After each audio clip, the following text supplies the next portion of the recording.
My heart nearly stopped when I realized my parents weren't coming to my wedding. After months of planning every perfect detail, from the hand-pressed invitations to the custom gown, I stood in the bridal suite clutching my phone, reading the text that shattered everything. "We can't support this. We won't be there." Then a stranger walked into my reception and changed everything in ways I never could have imagined. Before we jump back in, tell us where you're tuning in from, and if this story touches you, make sure you're subscribed, because tomorrow I've saved something extra special for you. I've always been what people call a perfectionist. Growing up in a small town outside of Portland, I was the straight-A student who organized her colored pencils by shade and created spreadsheets for summer vacation activities. My parents, Eleanor and Robert Mitchell, were pillars of our community. Dad as the respected principal of the only high school in town, and Mom as the church choir director who volunteered for every committee imaginable. Our house was immaculate, our schedules precise, and our public image carefully cultivated. To outsiders, we were the picture-perfect American family. Behind closed doors, however, we lived by my father's favorite phrase, "Mitchells have standards." Those standards permeated everything. From my grades, nothing below an A was acceptable, to my appearance, always presentable, never flashy, to my future, carefully planned along the path they had designed.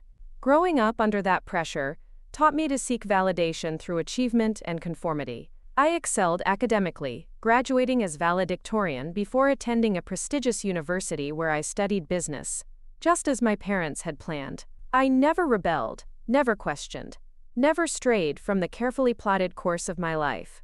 That is, until I met Daniel. Daniel Williams entered my life like a burst of vivid color against my grayscale existence. I was 27, working at a financial consulting firm in Seattle, building the career my parents had envisioned. He was a photographer with wind-tousled hair and eyes that crinkled when he smiled, on assignment to photograph our company for an annual report. When he asked to photograph me, I initially refused. I had reports to finish, calls to make, a 5-year plan to execute. "Just 5 minutes," he promised with that disarming smile. "The light on your face right now is too perfect to miss." 5 minutes turned into a lunch conversation that lasted 3 hours. With Daniel, I found myself laughing freely for perhaps the first time in my adult life. He saw the world differently, finding beauty in imperfection, value in spontaneity, and possibilities in the unplanned moments. Where I saw risk, he saw adventure. Where I sought control, he embraced uncertainty. Our differences should have made us incompatible, but instead, they created a balance I hadn't known I was missing. Daniel taught me to pause and notice a perfect sunset.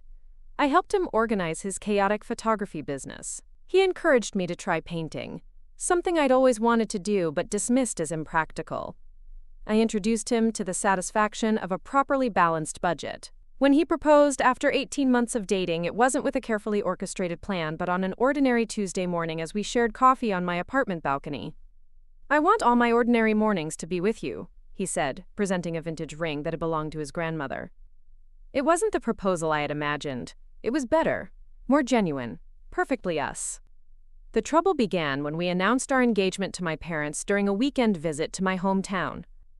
I'd warned Daniel about their traditional expectations, but nothing could have prepared him for the frosty reception he received.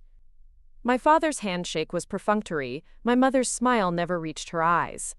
Over dinner, they interrogated him about his career prospects, his family background, his 5-year plan, a concept so foreign to Daniel that he looked to me in confusion. "Photography is a hobby, not a career," my father pronounced after Daniel enthusiastically described his recent gallery showing. "What's your actual profession?"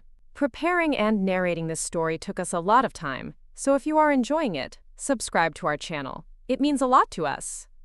Now back to the story. "Dad, Daniel's work has been featured in National Geographic," I interjected, feeling heat rise to my cheeks. "He's very successful." My mother patted my hand condescendingly. "Success isn't just about doing what you enjoy, dear. It's about stability, planning for the future, especially if you're thinking about children." That evening set the tone for what would become an increasingly strained relationship between Daniel and my parents. Every visit home became a minefield of passive-aggressive comments and thinly veiled disapproval. My mother would casually mention the engagement of my cousin to a young surgeon, emphasizing his promising future. My father would forward articles about the financial instability of artistic careers.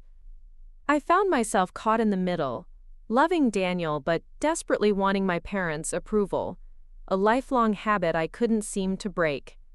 I began suggesting subtle changes to Daniel. Perhaps he could wear more formal clothes when meeting my parents. Perhaps he could emphasize the business side of his photography more. Perhaps he could downplay his spontaneous nature. To his credit, Daniel tried. He wore button-up shirts that made him uncomfortable, talked about invoicing systems instead of creative inspiration, and bit his tongue when my father made dismissive comments about starving artists. But with each compromise, I watched a little light dim in his eyes, and it broke my heart. The situation came to a head when we began planning our wedding. I had always envisioned a traditional ceremony in my hometown church, followed by a reception at the country club where my parents were members. Daniel had dreamed of something more personal, perhaps an outdoor ceremony by the lake where we had our first real date, with string lights in the trees and friends playing music. "We can compromise," I suggested, feeling the familiar tug of wanting to please everyone. "Maybe the church ceremony for my parents, but a reception that feels more like us?" Daniel agreed, as he always did when he saw how important my parents' approval was to me. We set a date for June 15th, booked the church, and began planning a reception that would hopefully bridge our two worlds. My mother immediately took over the church arrangements, selecting traditional hymns, and insisting on formal, matched attire for the wedding party. I allowed it, telling myself it was important to her. The reception planning became my project with Daniel, though I found myself constantly second-guessing our choices, imagining my parents' reactions to each decision. Would they approve of the casual seating arrangement? Would they think the food stations instead of a formal dinner were tacky? Would they be embarrassed by the acoustic band Daniel's friends had formed for the occasion? As the wedding approached, tensions escalated. My mother called daily with suggestions that sounded increasingly like demands. My father questioned the costs, particularly for elements he deemed unnecessary, like the vintage photo booth Daniel was excited about, or the artist we'd commissioned to do live paintings during the reception. 2 months before the wedding, we had a catastrophic family dinner. Daniel and I had driven to my parents' home to finalize some details, bringing our carefully created sample centerpieces and a mock-up of our ceremony program. "These aren't appropriate for a church wedding," my mother said immediately upon seeing the wildflower arrangements we'd designed. "And these programs, they're so informal. The Mitchell name is right there on the front. People will think we've lost our standards." I saw Daniel's jaw tighten, but he remained silent, allowing me to handle my parents as I always did. "Mom, we've put a lot of thought into these. The wildflowers are meaningful to us, and the programs reflect our personality as a couple." My father cleared his throat. "Speaking of reflection, Elizabeth, we've been meaning to discuss something important." He exchanged a glance with my mother. "We've decided to contribute financially to the wedding on one condition." My stomach dropped. I knew what was coming before he said it. "We want a prenuptial agreement. It's simply practical, given your career trajectory and family assets compared to Daniel's situation." The pause before Daniel's name spoke volumes. Daniel set down his fork carefully. "With all due respect, sir, that's a decision for Elizabeth and me to make together." "And what exactly would she be protecting herself from?" my mother added with a brittle laugh. "Your collection of camera equipment?" "That's enough," I said, my voice sharper than I'd ever used with my parents. "Daniel and I will discuss this privately, but your contribution doesn't give you the right to make these decisions for us." The silence that followed was deafening. My father's face hardened into the expression I'd feared throughout my childhood. Disappointment mixed with cold anger. "I see," he said finally. "Well, it seems you've made your choice.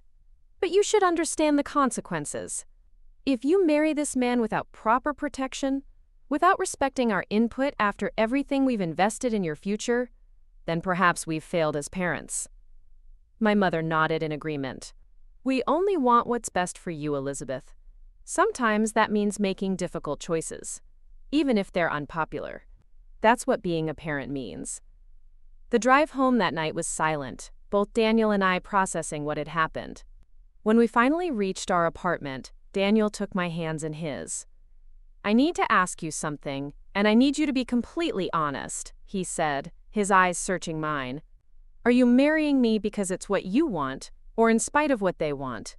Because I'm not sure either is the right reason." His question cut straight to my core. For the first time, I forced myself to examine my motivations without the filter of seeking approval. Was I marrying Daniel to rebel against my parents? Control? Or was I truly ready to build a life based on my own values, not theirs?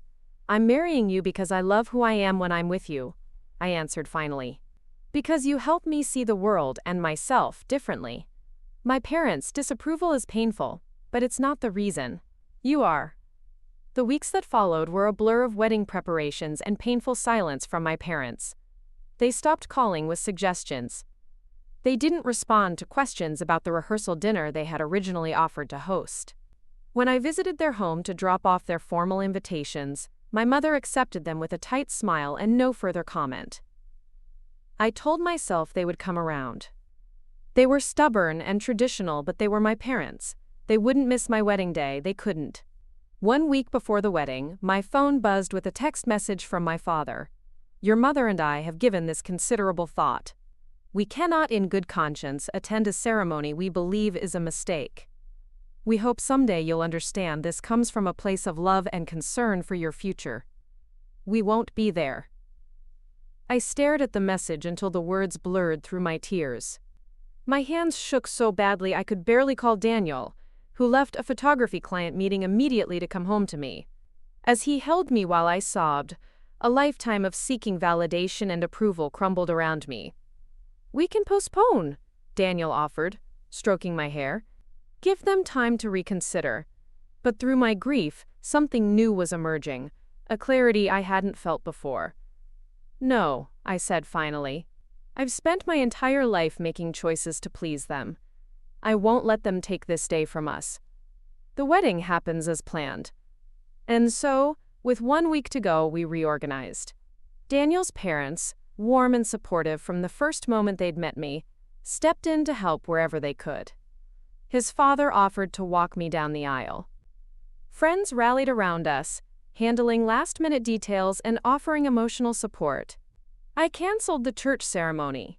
It had been for my parents anyway, and we moved everything to the lakeside location Daniel had originally wanted.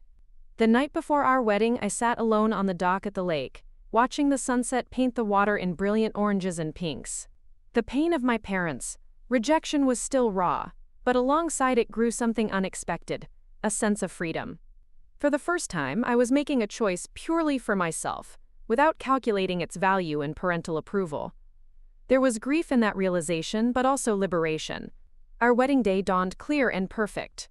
The ceremony site looked magical, wildflowers lining the aisle to a simple arch overlooking the water, string lights waiting to be illuminated as evening fell. Getting ready in a small boathouse converted to a bridal suite, I was surrounded by friends who had become the family I chose. Daniel's mother helped me with my dress, not the traditional gown my mother would have preferred, but a flowing bohemian creation that made me feel both beautiful and authentically myself. "You look radiant," she told me, tears in her eyes. "I'm so proud to be gaining you as a daughter." Her simple acceptance was a balm to my wounded heart. When it came time for the ceremony, Daniel's father appeared at the door, dapper in his suit and wearing a boutonniere that matched my wildflower bouquet. "I know I'm not who you pictured in this role," he said gently, "but I would be honored to walk with you." Taking his arm, I felt immense gratitude for this kind man who had welcomed me without reservation. As we prepared to walk down the aisle, I took a deep breath and made a promise to myself. Today would be about joy, not absence. I would not let the empty seats in the front row define this moment. The ceremony was everything we had hoped for, personal, meaningful, filled with laughter and happy tears. Daniel and I exchanged vows we had written ourselves, promising to support each other's dreams, to find adventure in ordinary days, and to create a family defined by acceptance rather than expectation. When the officiant pronounced us married, our guests erupted in cheers that seemed to lift my heart from its lingering sadness. The reception began as the sun started to set, the string lights illuminating our celebration with a warm glow. Daniel and I had our first dance to a song his friend's band performed. Not the traditional waltz my mother would have insisted upon, but a joyful, spirited number that had everyone clapping along. For those moments, spinning in Daniel's arms, I forgot about the family who had chosen not to be there. It was during the dinner that it happened, the moment that would change everything. I was moving between tables, thanking guests for coming, when the event coordinator touched my arm and nodded toward the entrance. "There's someone asking to see you. She says it's important." Looking over, I saw an elderly woman I didn't recognize. She stood tall despite her age, elegantly dressed in a vintage suit that spoke of another era. Her white hair was arranged in a perfect chignon, and she carried herself with unmistakable dignity. For a moment, I wondered if she had confused our wedding for another event. As I approached her, something in her eyes, a warm, deep brown, struck me as vaguely familiar, though I was certain we'd never met. "Hello," I said, extending my hand. "I'm Elizabeth, the bride. Can I help you?" She took my hand in both of hers, her grip surprisingly strong. "Elizabeth," she said, her voice rich with emotion. "You look so beautiful." "I'm Margaret Mitchell, your grandmother." My knees nearly buckled beneath me. Margaret Mitchell. A name I'd heard mentioned in hushed tones, only when my father thought I wasn't listening. My grandmother, who according to the rare clipped references from my parents, had abandoned the family decades ago. I don't understand," I stammered, my mind racing. "My father said you left, that you chose to disappear from our lives when he was young." Margaret's eyes, so much like my father's, clouded with pain. "May I speak with you somewhere a bit more private? I know this is your wedding day, and I wouldn't intrude if it wasn't important." Daniel appeared at my side, his hand finding mine instinctively. "Everything okay?" he asked, his voice concerned but warm. "Daniel, this is apparently my grandmother Margaret." The words felt strange on my tongue. "Margaret, this is my husband Daniel." To his credit, Daniel recovered from his surprise quickly, extending his hand with a genuine smile. "It's wonderful to meet you. Would you like to join us at our table? We were just about to have dinner." Margaret hesitated, her eyes scanning the reception. "I don't want to disrupt your celebration. Perhaps I could speak with Elizabeth for just a moment?" I led her to a quiet corner of the venue, a small stone patio overlooking the lake. The setting sun cast long shadows across the water, and in the distance our guests' laughter created a soundtrack to this surreal moment. "How did you find me?" I asked once we were seated. "How did you even know about today?" Margaret reached into a small handbag and withdrew a carefully folded newspaper clipping, our engagement announcement. "I've subscribed to your hometown paper for 30 years, she said softly. "It's been my way of keeping watch from a distance. When I saw this, I knew I had to come, even if just to see you from afar. Then when I arrived at the church this morning and found it empty, I thought I'd missed my chance. A kind woman there directed me here." I studied her face, searching for resemblance to my father, to myself. It was there in the set of her jaw, the arch of her eyebrows, the deep brown eyes that seemed to hold decades of stories. "My father told me you abandoned them," I said, the words more accusatory than I'd intended. "That you chose a different life over your family." Margaret's hands, adorned with a single pearl ring, folded together tightly. "I imagine that's what he believes, what your grandfather told him." She took a deep breath. "The truth is far more complicated and far more painful. I never left by choice, Elizabeth. I was forced out.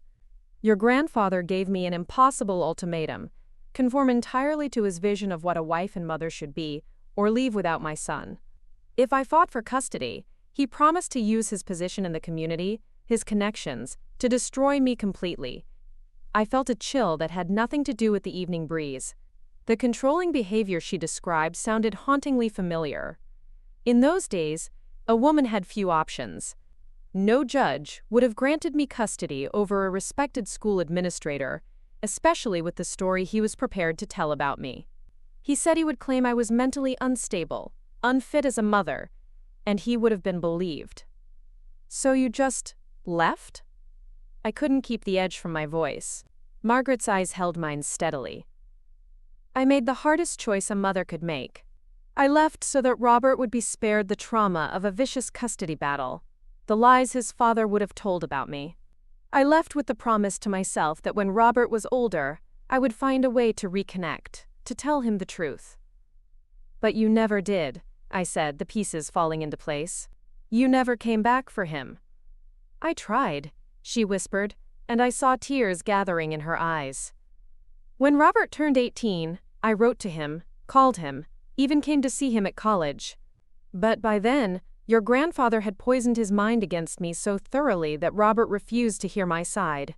He told me he never wanted to see me again, that I wasn't his mother anymore." The pain in her voice was raw, decades old yet still fresh. I thought of my father, of the rigid standards he'd imposed, of his insistence on control and perfection. I thought of how he'd threatened to withdraw from my life when I refused to meet his expectations. The pattern stretched back further than I'd realized. "I respected his wishes," Margaret continued, "but I never stopped watching over him from a distance. I saw when he married your mother. I knew when you were born.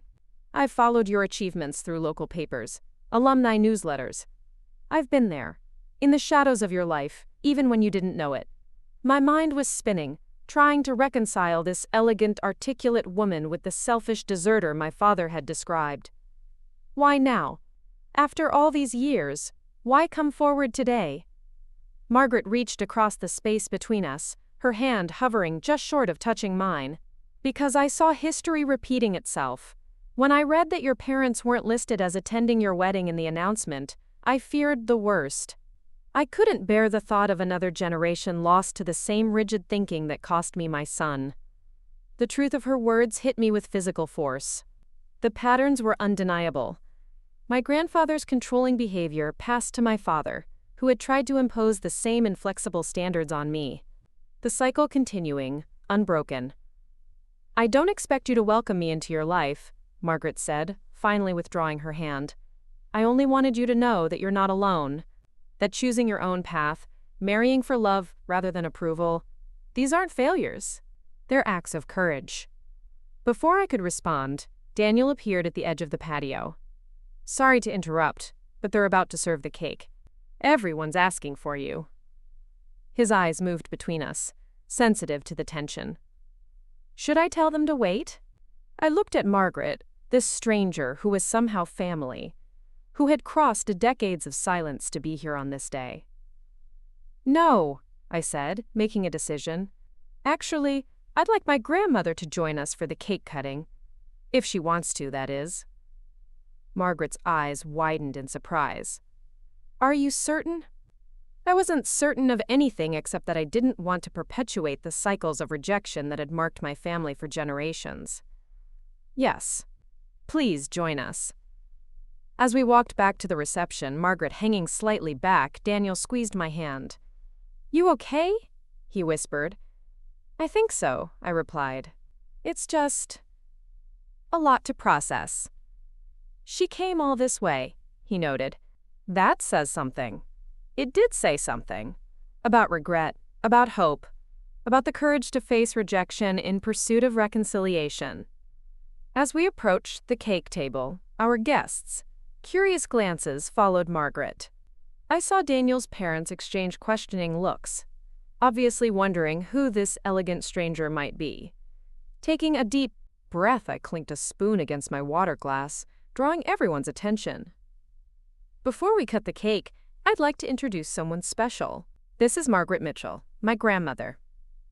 She's traveled a long way to be here today, and we're honored to welcome her." A murmur ran through the crowd. I knew most were aware of my parents' absence, and now this unexpected addition had everyone intrigued. Margaret stood with quiet dignity, nodding graciously to the guests.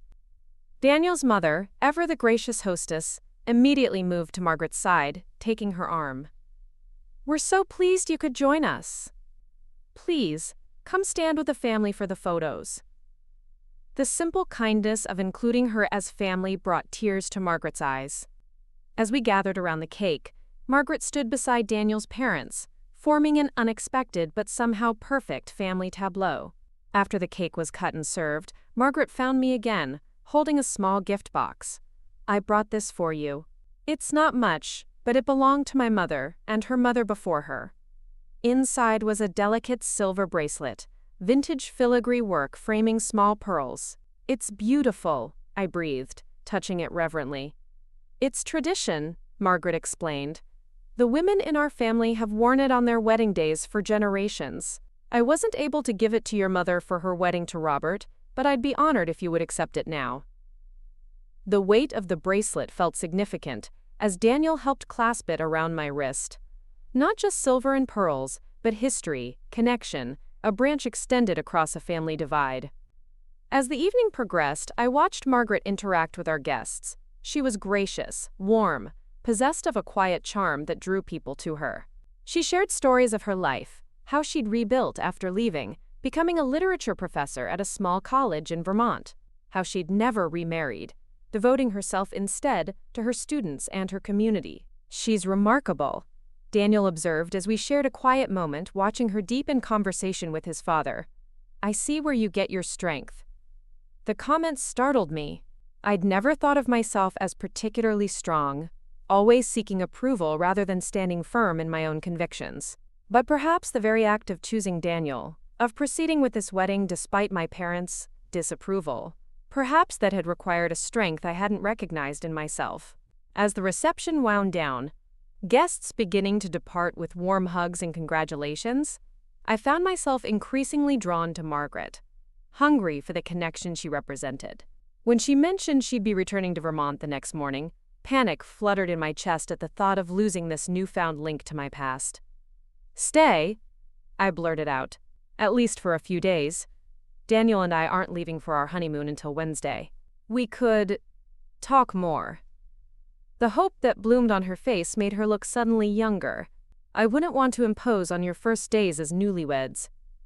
"You wouldn't be," Daniel assured her, joining our conversation. "Actually, we have a guest room that's just sitting empty. We'd love for you to use it." And so it was decided. After saying goodbye to the last of our guests, Margaret joined us and Daniel's parents for a nightcap at the small cottage we'd rented near the lake. The conversation flowed surprisingly easily, decades of separation somehow bridged by the simple act of sharing stories. Later that night, as Daniel and I finally collapsed into bed, emotionally exhausted but happy, he traced the vintage bracelet still on my wrist. "Quite a wedding day," he murmured. "Not exactly what we planned." I laughed softly. When is anything ever exactly what we plan? "Are you okay with all of this?" His concern was palpable, his priority still my happiness even on this most tumultuous of days. I considered the question carefully. "I think so. I'm still processing everything Margaret told me." Part of me wants to call my father immediately, confront him with her version of events. But another part knows he wouldn't listen. Not yet. "You have time," Daniel reminded me. "This doesn't all have to be resolved tonight." He was right, of course. The revelations of the day would take time to fully understand, to integrate into my understanding of my family and myself. But one thing was already clear. Margaret's appearance had shifted something fundamental in my perception. All my life, I'd believed that meeting my parents' expectations was the only path to belonging, to being worthy of love. I'd internalized their rigid standards, their conditional acceptance. But Margaret's story revealed the damage those expectations had wrought across generations. The courage it had taken her to appear today, knowing she might be rejected again, spoke to a different kind of strength. The strength to remain open to connection despite past wounds. The next morning I woke early, slipping out of bed without waking Daniel. I found Margaret already up, sitting on the cottage's small porch with a cup of tea, watching the sunrise over the lake. "May I join you?" I asked, suddenly shy again in the light of day. She smiled, gesturing to the empty chair beside her. "I've always been an early riser. Some habits never change, even with age." We sat in comfortable silence for a while, watching as the golden light spread across the water. Finally, I asked the question that had kept me awake much of the night. "Do you regret it? The choice you made all those years ago?" Margaret didn't answer immediately, taking time to consider the question with the thoughtfulness of someone who had pondered this many times before. "I regret the circumstances that forced such an impossible choice," she said finally. "I regret the years lost with Robert, the chance to know you as you grew up. But I don't regret refusing to be someone I wasn't, to live a life dictated entirely by another person's expectations." She turned to face me fully. "That's the difference between regret and remorse, I think. Remorse is wishing you had made a different choice. Regret is acknowledging the pain of a necessary choice."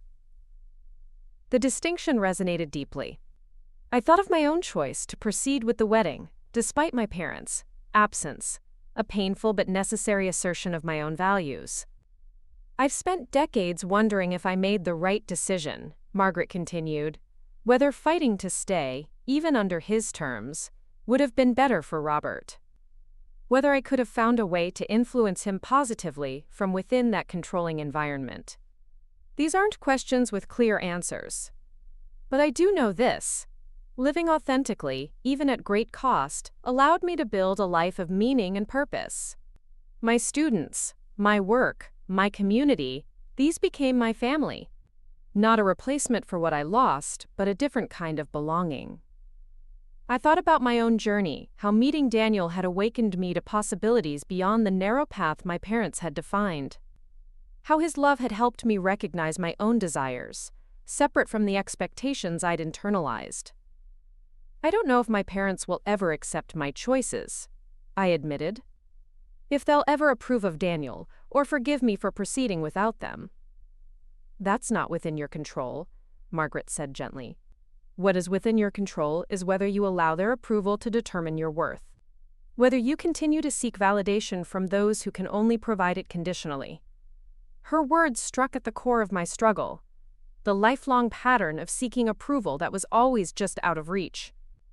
The exhausting effort to be perfect enough, accomplished enough, obedient enough, to finally earn the unconditional love that should have been my birthright. "How did you do it?" I asked. "How did you build a life after such a profound loss?" Margaret smiled, the lines around her eyes deepening. "One day at a time. By focusing on what I could create rather than what I had lost. By finding people who valued me for exactly who I was, not who they wanted me to be." She reached over and touched the bracelet on my wrist. "And by holding on to the connections that matter, even across time and distance.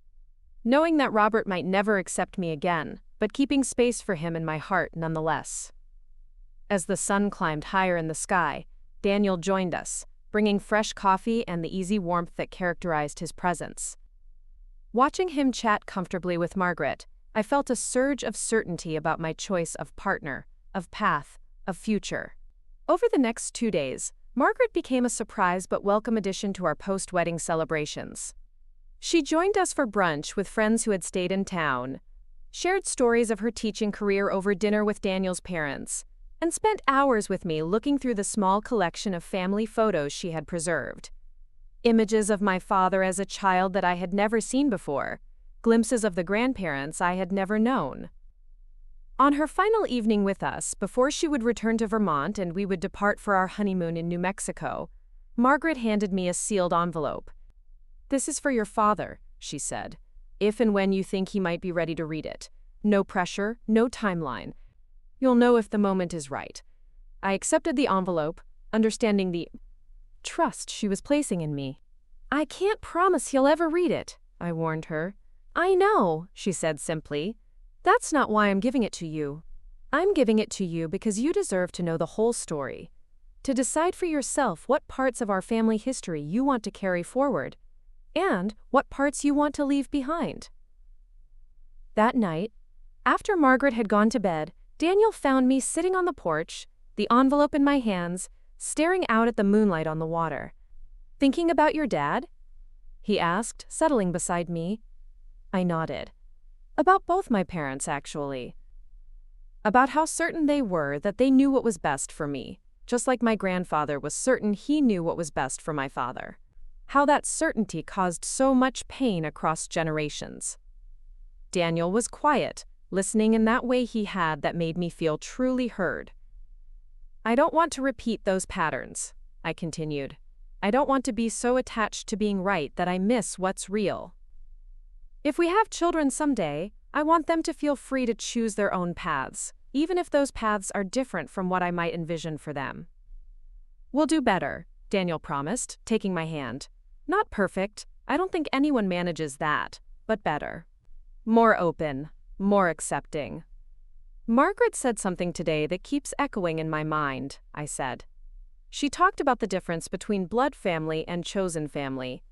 How sometimes the people who truly see and accept us aren't the ones we're born to, but the ones we find along the way." I thought of our wedding day, the empty spaces where my parents should have been, but also the fullness brought by friends who had become family, by Daniel's parents who had embraced me without reservation, and by the unexpected gift of Margaret's arrival. "I think that's what this weekend has taught me," I said finally. "That family isn't just about biology or obligation.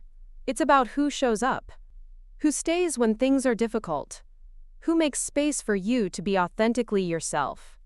Daniel's arm wrapped around my shoulders, pulling me close. "That's what I want for us, to be each other's safe place. To show up, to stay, to make space." As we sat there in the quiet night, the envelope resting in my lap, a bridge to a past, I was only beginning to understand. I felt a profound sense of peace settling over me. My parents' absence had left a wound, but it had also created an opening for unexpected healing, for new connections, for a deeper understanding of what family could be. Tomorrow, Margaret would return to her life in Vermont, though with promises of visits, phone calls, a relationship to be nurtured rather than lost again. Daniel and I would embark on our honeymoon, the first adventure of our married life. And somewhere in the future lay the possibility of reconciliation with my parents, not on their terms of conditional approval, but perhaps on new terms of mutual respect and acceptance. The wedding day that had begun with heartbreak had ended with an unexpected gift. Not just the presence of a grandmother I hadn't known existed, but the liberation that came from recognizing I could choose a different path than the one that had brought so much pain to my family. I could choose authenticity over approval, connection over control, love that accepted rather than love that demanded. As if reading my thoughts, Daniel squeezed my hand. "Not exactly the wedding day we planned," he said again, echoing his words from the night before. This time, my response came with certainty. "No," I agreed. It was better. 2 weeks in the sun-drenched landscapes of New Mexico provided the perfect beginning to our married life. Daniel and I explored ancient pueblos, hiked crimson canyons, and spent evenings on adobe patios, watching spectacular sunsets paint the desert sky. Away from the emotional intensity of our wedding and its aftermath, we found space to simply be together, to laugh, to plan, to dream. But as our honeymoon drew to a close, reality began to creep back in. My parents, silence continued. No calls, no texts, not even an acknowledgement of our marriage. The envelope Margaret had entrusted to me remained sealed, tucked carefully in my suitcase. I wasn't ready to open that door yet, wasn't sure if or when my father might be receptive to its contents. "Are you going to call them when we get back?" Daniel asked as we packed for our return journey. He didn't need to specify who "them" was. I folded a sundress with deliberate care. "I don't know. Part of me thinks I should reach out, try to bridge the gap. Another part feels like the next move should be theirs." Daniel nodded, understanding my conflict. "There's no rulebook for this. Whatever you decide, I'm with you." His support was unwavering, but I knew the situation weighed on him too. He'd never wanted to be the reason for my estrangement from my parents, despite their cold treatment of him from the beginning. We returned to Seattle on a typical gray, drizzly afternoon. Our apartment felt both familiar and somehow different. Now it was the home we shared as husband and wife. As we unpacked and settled back into everyday life, I established a new routine that included regular phone calls with Margaret. Our relationship was still developing, tentative in some ways, but her warmth and genuine interest in my life provided unexpected comfort. 3 weeks after our return, as summer began to transition toward fall, the inevitable happened. I was at work, reviewing a client presentation, when my phone lit up with my mother's name. I stared at it for several rings, heart pounding, before answering. "Hello, Mother," I said, striving for neutrality. "Elizabeth." Her voice was formal, controlled. "I hope you're well." The banality of the greeting after such a significant silence was almost laughable. "I'm fine. Daniel and I just got back from our honeymoon a few weeks ago." "Yes, I assumed you'd be away." A pause. "Your father and I have been doing some thinking." I waited, refusing to fill the silence. "We'd like to see you," she continued finally, "to talk in person. Perhaps you could come to dinner this weekend?" The invitation surprised me, though I noted she hadn't included Daniel. "Both of us?" I clarified. "Daniel and me?" Another pause. Longer this time. "Yes, of course, both of you." The concession felt significant, though her tone suggested it wasn't made easily. "I'll check with Daniel and let you know," I said, unwilling to commit immediately. When I told Daniel about the invitation that evening, his reaction was measured. "Are you ready for this?" "It might not be easy." "I know," I admitted, "but I think we have to try. They're making an effort, even if it's a small one." He nodded, squeezing my hand. "Then we'll go together." I called my mother back and accepted the invitation for Saturday evening. As the day approached, my anxiety mounted. What would they say? Had they truly reconsidered their position, or was this merely an attempt to reassert control? And most concerning, should I mention Margaret? Saturday evening arrived with oppressive inevitability. As Daniel drove us toward my childhood home, I found myself giving him unnecessary reminders. "My father might bring up your career again. Try not to take it personally. If my mother mentions children or where we plan to live long-term, we should probably just be vague." Daniel reached across the console to take my hand. "Breathe, Elizabeth. We're not going into battle. We're having dinner with your parents." But it felt like battle preparation, anticipating attacks, planning defenses, establishing boundaries. As we pulled into the familiar driveway of my parents' colonial-style home, immaculately maintained as always, I took a deep breath and reminded myself that I was no longer the child seeking approval. I was an adult, a wife, a woman with her own values and choices.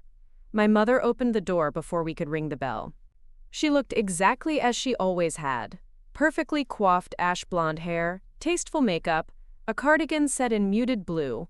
Only the tightness around her eyes betrayed any emotion. "Elizabeth, Daniel, please come in." Her greeting was polite but reserved as she stepped back to allow us entry. My father waited in the living room, standing formally beside the fireplace as if posing for a portrait. He nodded as we entered. "Elizabeth, Daniel."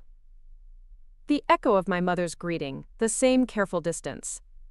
I felt Daniel's hand at the small of my back, a gentle reminder of his presence, his support. "Thank you for inviting us," I said, breaking the awkward silence. "It's good to see you both." The platitude felt strange on my tongue, neither entirely true nor entirely false. It was good to see them, to know they were well, but the tension in the room was palpable. Dinner proceeded with excruciating politeness. My mother had prepared my favorite meal from childhood: herb-roasted chicken, scalloped potatoes, fresh green beans, a peace offering of sorts. Conversation remained carefully neutral: the unusually warm weather, a new restaurant downtown, an upcoming exhibit at the art museum. It wasn't until my mother served dessert, apple tart with vanilla ice cream, that my father finally broached the subject we'd all been avoiding. "Elizabeth," he began, setting down his fork with deliberate precision, "your mother and I have had time to reflect on recent events." I nodded, waiting. Daniel's knee pressed against mine under the table. "While we still have concerns about certain decisions you've made," my father continued, his voice measured, "we recognize that our approach was perhaps too rigid." Coming from him, this was practically an apology. I remained silent, sensing there was more. "We missed your wedding day," my mother interjected, emotion finally cracking through her composed exterior. "We'll never get that back. That realization has been difficult to accept." "It was your choice," I said quietly. "You decided not to come." "Yes," my father acknowledged. "We did. At the time, we felt it was necessary to make our position clear. In retrospect, we may have overreacted." The admission clearly cost him.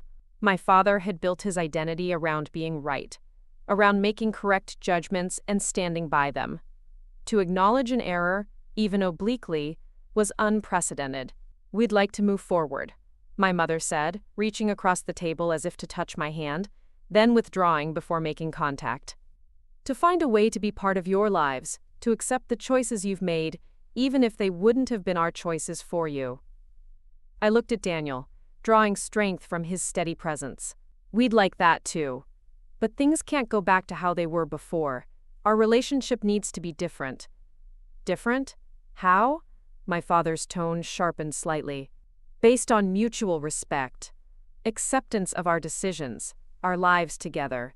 No more ultimatums or conditions on your support." I took a deep breath, knowing the next part would be challenging, and recognition of Daniel as my husband, as family. Daniel spoke for the first time since the serious conversation had begun. "I want you to know I love your daughter very much. I'm committed to our life together, to her happiness.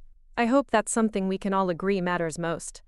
My father studied him with new consideration, as if truly seeing him for the first time. "You stood by her when we didn't," he said finally. "That says something about your character." It wasn't effusive praise, but from my father it was significant. A beginning. "There's something else you should know," I said, my heart racing. The moment had come sooner than I'd expected. "At our wedding, someone unexpected showed up. Someone you know, Dad." My father's brow furrowed in confusion. "What are you talking about?" "Margaret Mitchell. Your mother." The color drained from my father's face. My mother gasped softly, her hand flying to her throat. The temperature in the room seemed to drop 10 degrees in an instant. "She came to your wedding?" My father's voice was barely audible. "My mother?" I nodded. "She saw our engagement announcement in the newspaper. When she realized you weren't listed as attending, she decided to come. To support me." "Support you?" His voice rose sharply. "She abandoned us, walked out when I was 8 years old and never looked back. And you? You welcomed her?" The anger in his voice was startling, though perhaps it shouldn't have been. Decades of hurt and abandonment issues lay beneath his controlled exterior, wounds that had shaped his entire approach to life, to parenting, to me. "She told me her side of the story, Dad," I said gently. "About grandfather, about the ultimatum he gave her, about trying to contact you when you were 18. Lies," he snapped, pushing back from the table. "All lies to justify what she did. And you believed her? A woman you'd never even met? Over your own father?" "I'm not choosing sides," I insisted. "I'm trying to understand our family history, all of it, not just the parts you've chosen to tell me." My mother, who had remained frozen in shock, finally spoke. "Robert, please sit down, let's discuss this calmly." Surprisingly, he complied, though tension radiated from every line of his body. "She gave me something for you," I continued, reaching into my purse to withdraw the sealed envelope. "A letter. She said to give it to you when you might be ready to read it. No pressure, no timeline." I placed the envelope on the table between us. My father stared at it as if it might burst into flames.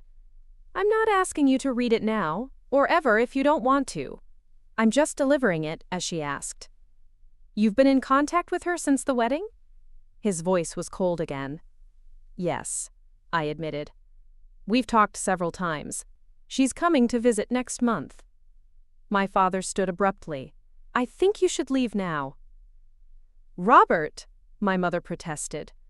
No, Eleanor.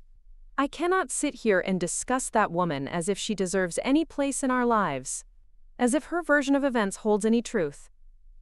Daniel stood, placing a steadying hand on my shoulder. Mr. Mitchell, I understand this is upsetting news, but cutting off the conversation won't resolve anything. My father's gaze hardened. This is a family matter. Daniel is family, I said firmly, also rising. And so am I, even when I don't make the choices you want, even when I hear perspectives that challenge your narrative. My mother looked between us, conflict evident on her face.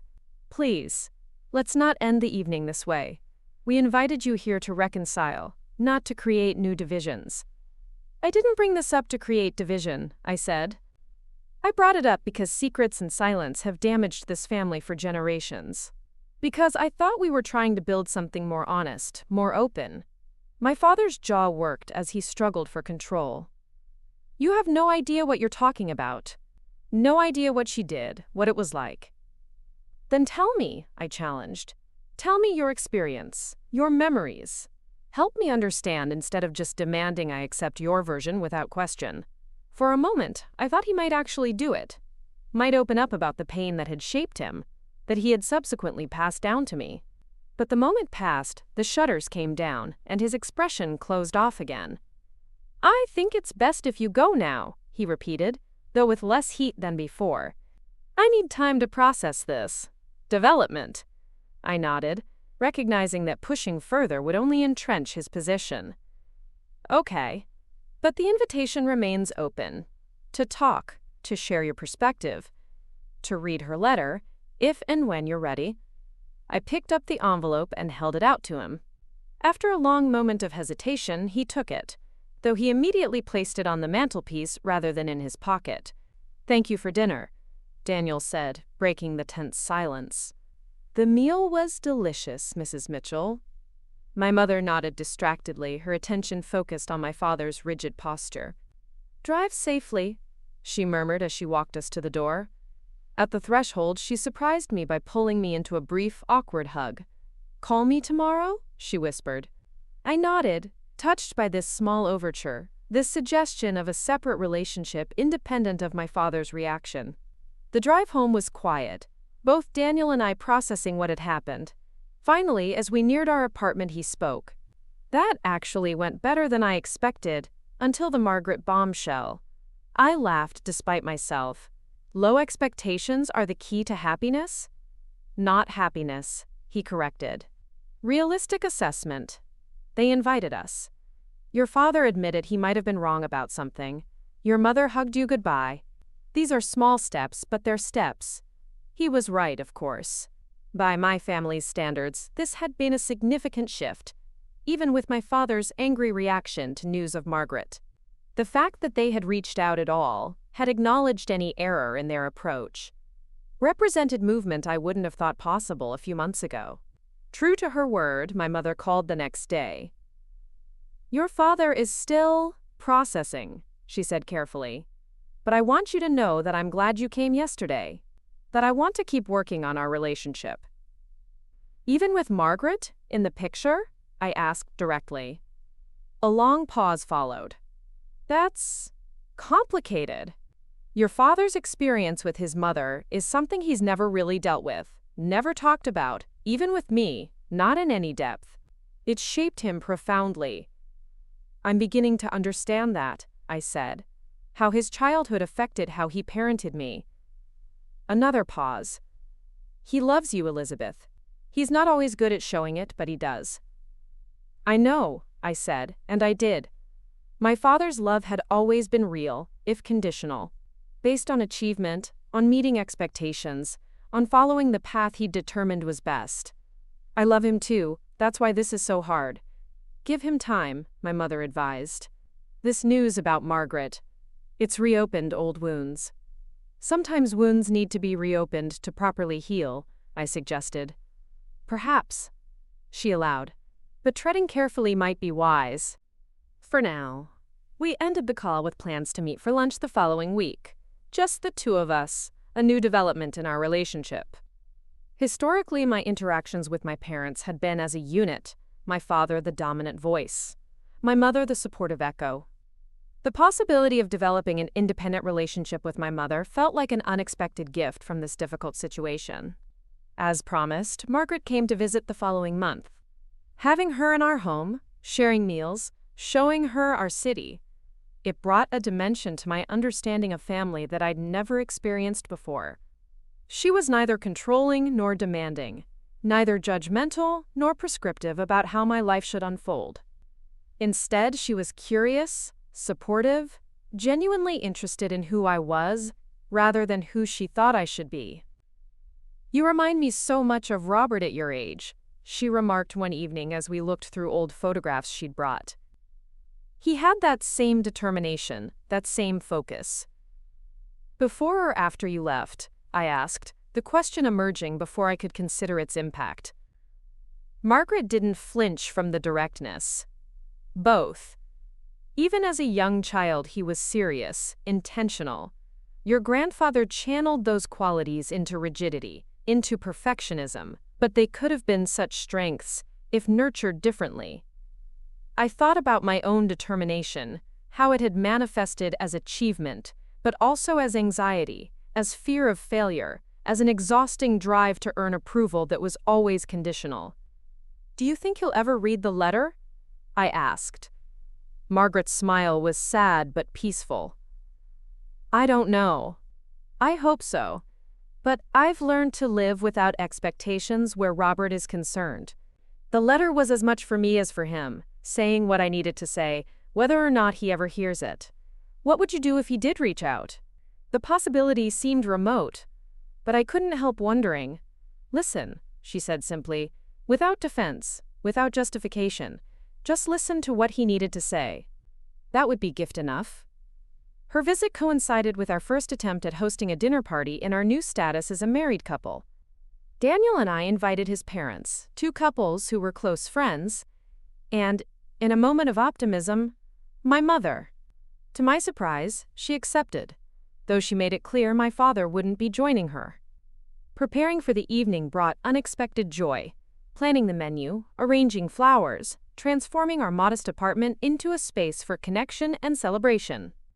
Daniel was my perfect partner in this as in all things. His relaxed nature, balancing my tendency toward perfectionism, his creativity complementing my organizational skills.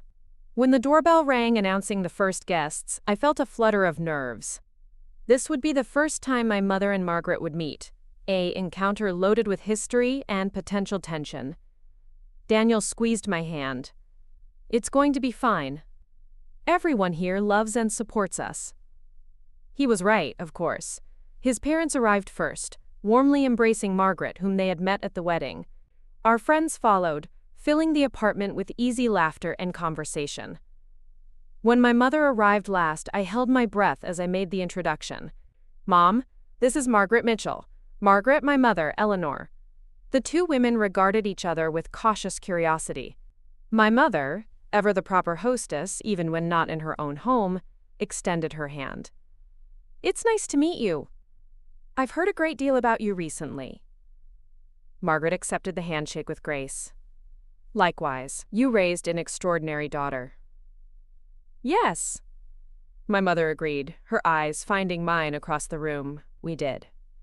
The simple acknowledgement, the use of "we" rather than taking sole credit, felt like an olive branch extended not just to me but to Margaret as well, a recognition of the complex family tapestry we were all part of.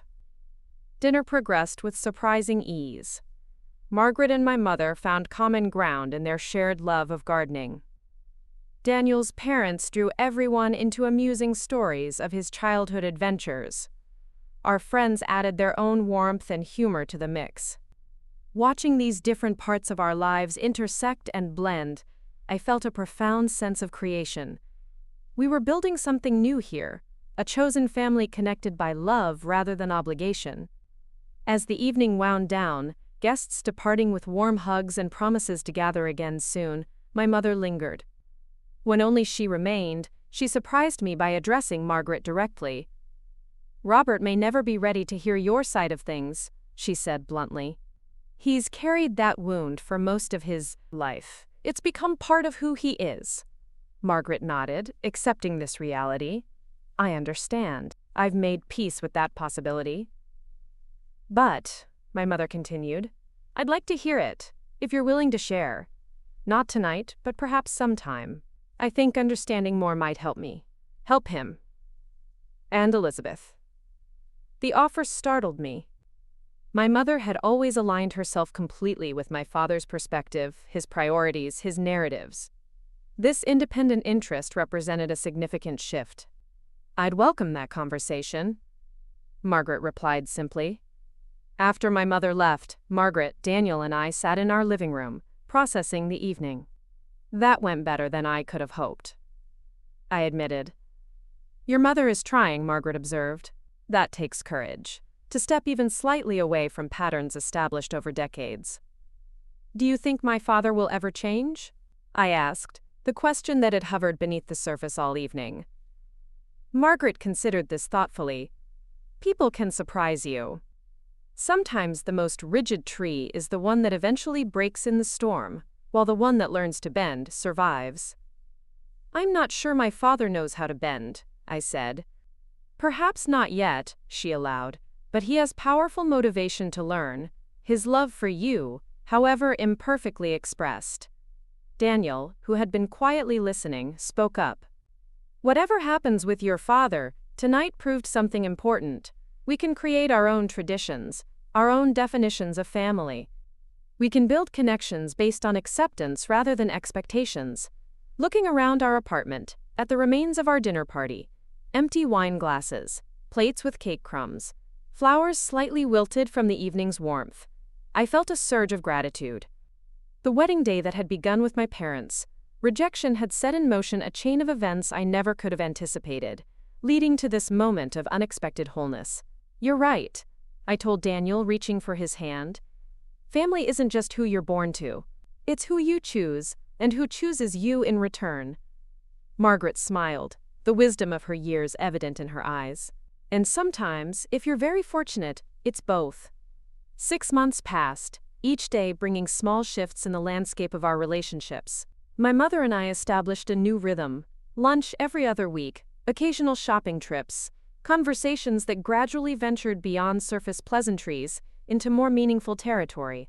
My father remained distant but not entirely absent, joining my mother for dinner at our apartment once, maintaining polite, if reserved interaction with Daniel, and carefully avoiding any mention of Margaret.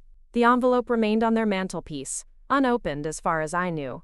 When I asked my mother about it during one of our lunches, she sighed. "It's still there. Sometimes I catch him looking at it, but he never mentions it." Margaret returned to Vermont but stayed connected through weekly phone calls and care packages containing books she thought I'd enjoy, artisanal maple syrup, and handwritten notes filled with family stories she wanted to share before they were lost to time. In one package, she included a small journal that had belonged to her mother, my great-grandmother, filled with poetry and observations about raising children in the early 1900s. "I thought you might appreciate her perspective," Margaret wrote in the accompanying note. "She was a woman ahead of her time in many ways. I see echoes of her independent spirit in you." Reading the journal connected me to a family legacy I hadn't known existed. Strong women who questioned conventions, who valued authenticity even when it came at personal cost. It helped me understand that my struggle to break free of my parents' rigid expectations wasn't just rebellion.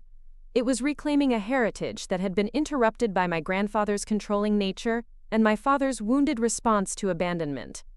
As autumn deepened into winter, Daniel and I settled into married life with a joy that surprised me daily. Without the weight of seeking my parents' approval, I found myself more present, more authentically engaged in our relationship. We argued sometimes, of course, about whose turn it was to do the dishes, about whether to spend Christmas with his family or stay home, about how much to spend on a new couch. But these disagreements never carried the existential weight that conflicts had in my family of origin. They were simply the natural friction of two individuals building a life together, not tests of worthiness or love. December arrived with crystalline cold and early darkness. Seattle dressed itself for the holidays, downtown streets twinkling with lights, shop windows displaying festive scenes.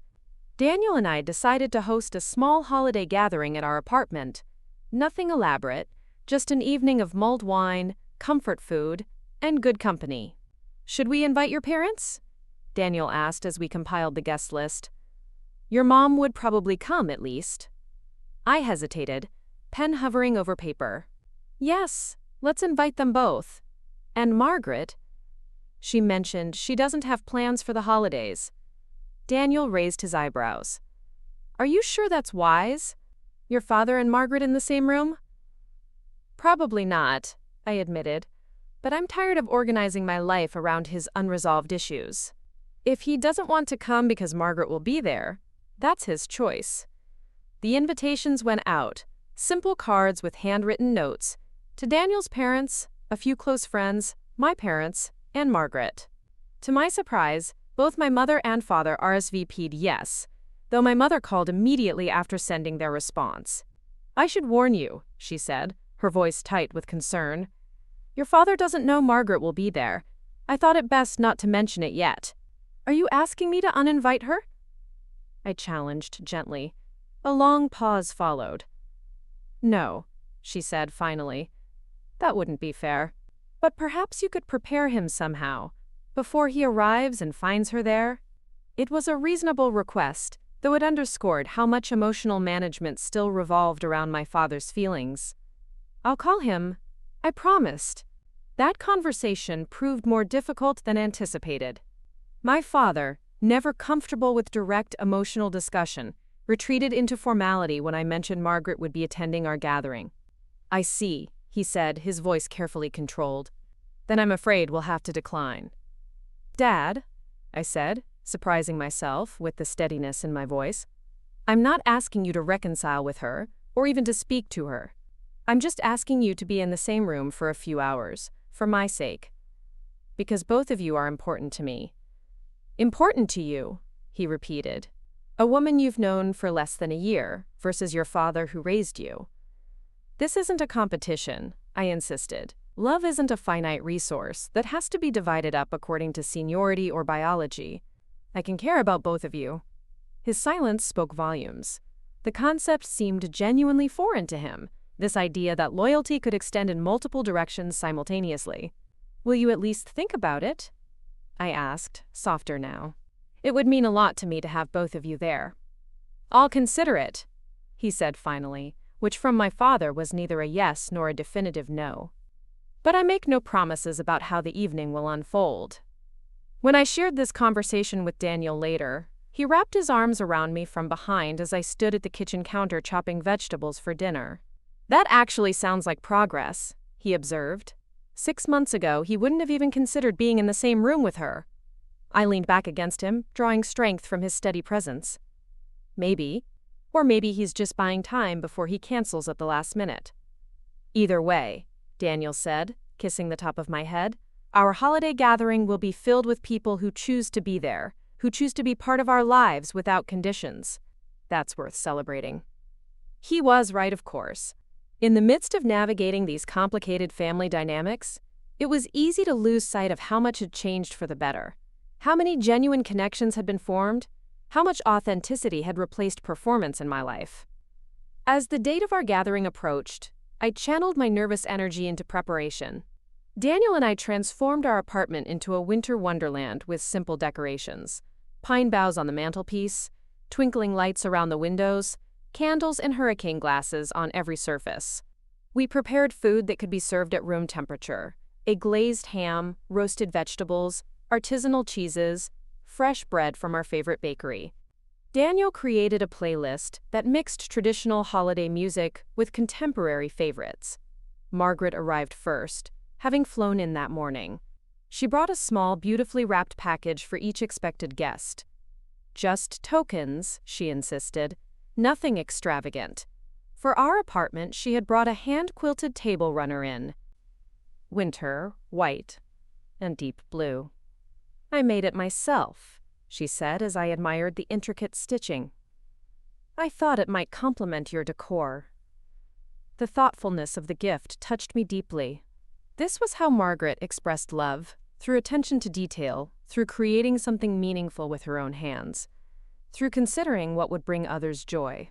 It was so different from the love I had grown up with, which was always tied to achievement, to meeting standards, to performing correctly. Daniel's parents arrived next, bringing wine and warm hugs. They had formed an easy friendship with Margaret during her previous visit, and they fell into comfortable conversation immediately. Our friends followed, two couples we had known since college, a colleague of Daniel's with his new boyfriend, my friend Kelly, who had been such a support during the wedding drama. By 7 o'clock, the apartment hummed with conversation and laughter. Only my parents had yet to arrive, and with each passing minute, I grew more certain they wouldn't come. When the doorbell finally rang at 7:20, I nearly jumped. Daniel squeezed my hand before I went to answer it. "Remember, whatever happens, this is about building something new, not fixing what was broken." I nodded, drawing a deep breath before opening the door. My mother stood there, elegant in a burgundy sweater dress, a casserole dish in her gloved hands. Beside her, looking uncomfortable but present, was my father. "Sorry we're late," my mother said brightly, as if this were any ordinary social call. Traffic was terrible downtown. "No problem at all," I assured her, stepping back to let them enter. "We're just glad you could make it." My father nodded stiffly as he passed me, his eyes already scanning the room, inevitably finding Margaret seated on the couch chatting with Daniel's mother. He froze momentarily, his jaw tightening, before deliberately turning away to hang his coat on the rack by the door. "Can I get you both something to drink?" I offered. "We have wine, mulled cider, holiday punch." "Wine, please," my mother said quickly. "Red for both of us." As I moved to the kitchen to pour their drinks, I saw my mother approach Margaret directly. I couldn't hear what was said, but the interaction appeared civil, if reserved. My father remained near the door, speaking with Daniel about a recent Seahawks game, his posture tense but his manner outwardly polite. The next hour unfolded with the careful choreography of people navigating emotional minefields. My father and Margaret maintained a deliberate distance from each other, never directly interacting but also not creating obvious scenes. My mother moved between groups, speaking with everyone, always conscious of my father's location and mood. Daniel and his parents worked to keep conversation flowing, to bridge awkward silences, to create a buffer when tensions seemed to rise. I found myself watching this complex dance with a strange detachment, seeing patterns of interaction that had been invisible to me for most of my life. How my father's discomfort manifested as increased formality. How my mother monitored and managed emotional currents. How I still felt responsible for everyone's experience, still believed it was my job to make this gathering successful by preventing conflict. When did I learn that, I wondered? When did I absorb the belief that harmony, even false harmony, was my responsibility, that other people's feelings were mine to manage? Standing in my own living room, surrounded by people I cared about, I made a decision. I would not carry that burden tonight. I would be present, be a good hostess, but I would not take responsibility for my father's unresolved pain, or my mother's anxiety about it. They were adults with their own choices to make. With that resolution, I felt a weight lift. I joined a conversation between Kelly and Daniel's colleague about a new restaurant downtown. I helped myself to food without worrying about who needed refills or attention. I laughed at a joke without scanning the room to see who might be feeling left out. It was a small rebellion, invisible to anyone but me, but it felt monumental. As we moved from dinner to dessert, a beautiful bûche de Noël that Daniel had ordered from a French bakery, I noticed my father slip out onto our small balcony. The December night was cold but clear, stars visible despite the city lights. On impulse, I grabbed his coat and followed him out. He turned at the sound of the door sliding open, his breath visible in the frosty air. "Just needed some air," he explained unnecessarily. I handed him his coat. "It's cold out here." He accepted it with a nod of thanks, shrugging it on. We stood side by side, looking out at the city skyline, glittering against the dark sky. The silence between us wasn't comfortable, exactly, but it wasn't hostile either. "You've created a nice life here," he said finally, surprising me. "The apartment, your friends. It's nice." Coming from my father, this was effusive praise. "Thank you," I said simply. "We're happy." Another silence stretched between us.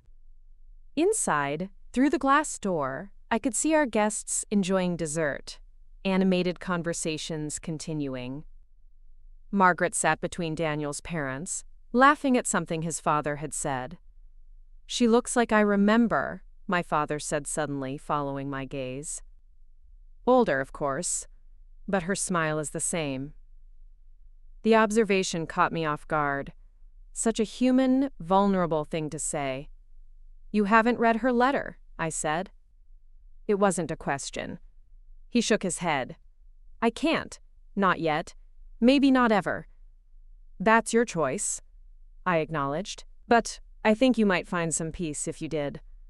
My father turned to look at me directly, his expression more open than I had seen it in years. "How did you become so wise, so centered in yourself?" The question moved me deeply. It was the first time he had ever suggested I might know something he didn't, might have wisdom he could learn from. "I'm not sure I am," I admitted. "But I'm learning to trust myself more, to value my own experience even when it differs from what others tell me I should feel or think." He nodded slowly. "Your mother says I've been too rigid, too unwilling to see other perspectives." A rueful smile crossed his face. "She's probably right, though don't tell her I said so." This small moment of self-awareness, of humor even, felt like a gift. "Your secret is safe with me," I promised. "I want you to know," he continued, his voice growing more serious, "that I am trying. This evening, being here, knowing she would be here. It's difficult for me, but I'm trying because you matter to me. Because I don't want to lose you the way." He trailed off, unable to complete the thought. "The way you lost your mother." I finished for him. He nodded, looking away. "You haven't lost me, Dad," I said gently. "I'm right here." "I've always been right here, waiting for you to see me. Not as an extension of yourself or a reflection of your values, but as my own person." "I'm not very good at that," he admitted, "seeing people as they are rather than as I think they should be. It feels unsafe somehow." That single word, unsafe, illuminated so much about my father, about his rigid adherence to rules and expectations, about his need for control. What must it have been like for him as a child, to have his mother suddenly gone, to be told she had abandoned him? What lessons had he drawn about trust, about love, about what made a family secure? "Maybe we can practice together," I suggested, seeing each other more clearly, accepting what we find. He didn't answer directly, but after a moment he placed his hand on mine where it rested on the balcony railing. A brief touch, awkward but sincere. "We should go back inside. Your mother will be wondering where we are." As we rejoined the gathering, I noticed Margaret watching us, a question in her eyes. I gave her a small nod. Everything was okay. Not resolved, not healed, but okay. She smiled in understanding. The rest of the evening flowed more easily. My father remained reserved, but less obviously tense. At one point, I observed him actually listening to a story Margaret was telling the group about her students. Creative interpretation of Shakespearean sonnets. He didn't engage directly, but he didn't leave the room either. For our complicated family dynamics, this constituted significant progress. As the evening wound down, guests beginning to depart with warm thanks and holiday wishes, my father approached me while I was collecting empty wine glasses in the kitchen. "Elizabeth," he said formally, "I want to thank you for including us tonight. It was illuminating." I smiled at his careful choice of words. "I'm glad you came. Both of you." He nodded, then hesitated before adding, "Your grandmother seems to care for you a great deal." The acknowledgement, "your grandmother," rather than "that woman" or even "Margaret," felt monumental. "She does," I confirmed. She's been very respectful of your feelings, you know. She's never pushed for reconciliation or tried to turn me against you." He absorbed this information with a thoughtful expression. "That's good to know." As he turned to go, I was struck by a sudden impulse. "Dad, would you be willing to do something for me? Something important?" He paused, wary but receptive. "What is it? Would you take a photo with me? With all of us, actually. You, Mom, Daniel, his parents, and Margaret. Just one picture of everyone together." I could see him struggling with the request, weighing his discomfort against his desire to show he was trying. Finally, he nodded. "One photo, for you." When I explained my request to the others, my mother looked anxious, Margaret surprised but touched, and Daniel proudly supportive. We gathered in front of the Christmas tree, arranging ourselves with careful consideration of the complicated dynamics. My parents on one side, Margaret and Daniel's parents on the other, Daniel and me in the middle, a visual representation of the bridges we were attempting to build. "Everyone say, 'Happy Holidays!'" our friend Kelly directed as she prepared to take the photo with my camera. The resulting chorus was somewhat stilted, the smiles in varying degrees of authenticity, but we were all there, together in one frame, one moment, one tentative step toward a new kind of family constellation. After everyone had left and Daniel and I were cleaning up the last of the dishes, he pulled me into a spontaneous slow dance in our living room, the Christmas lights twinkling around us. "I'm proud of you," he said softly. "Tonight couldn't have been easy, but you navigated it beautifully." I rested my head on his shoulder, swaying to the quiet music still playing. I had a realization tonight. All these years, I've been trying so hard to earn love, to be perfect enough, accomplished enough, obedient enough to deserve connection. But that's not how love works, is it? Daniel shook his head. "No, it's not. Love isn't earned, it's given. And received. That's what I'm learning," I said. "From you, from Margaret, even from my parents in their complicated way. That I don't have to perform to be worthy of belonging. That I can just be." As we danced in our apartment, surrounded by the evidence of an evening that had brought together people who might never have connected, if not for our wedding day crisis, I felt a profound sense of gratitude. The absence of my parents on that day had created space for Margaret's appearance, which had in turn set in motion this gradual, difficult, beautiful process of healing. Our wedding turned out exactly as it was meant to, I murmured against Daniel's chest. He asked, not quite hearing.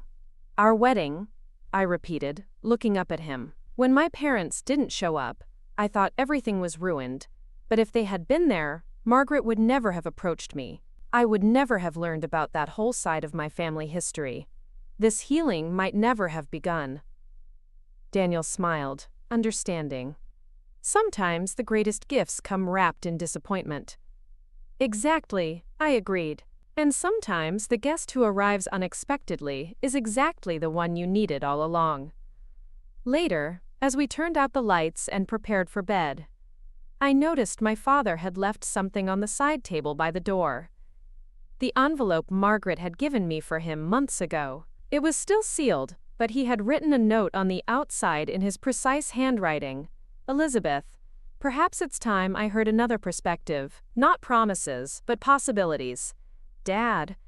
It wasn't a grand gesture of reconciliation. It wasn't a Hollywood ending where decades of hurt were magically healed in an evening. But it was an opening. A crack in the wall of certainty that had defined my father's worldview for so long. It was the possibility of something new growing from the soil of old pain. And for tonight, that was enough. More than enough. It was a beginning.